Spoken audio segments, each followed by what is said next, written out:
আমরা এখন চলে এসেছি পুরুলিয়ার চড়িদাতে, মানে পুরুলিয়ার বিখ্যাত মুখোশ গ্রামে। আজ আমার ছোট্ট ভিডিওর মাধ্যমে ঘুরে দেখাবো এই গ্রামটি আপনাদের।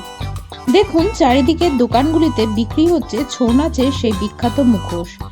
এমনকি গোটা গ্রামের প্রায় 350টি পরিবার আছে যারা এই মুখোশ তৈরি করেন এবং দোকানের মাধ্যমে তা বিক্রি করেন। দেখুন কি সুন্দর সুন্দর সমস্ত মুখোশ, বিভিন্ন ধরনের মুখোশ রয়েছে এখানে। জায়গাটি পুরোটা পার্কিং এরিয়া, এখানে গাড়ি আপনাকে নামিয়ে দেবে, দেন আপনাকে আশেপাশের দোকানগুলো ঘুরে দেখতে হবে আর পছন্দসই মুখোশ আপনি কিনে নিতে পারেন ঘর সাজাবার জন্য।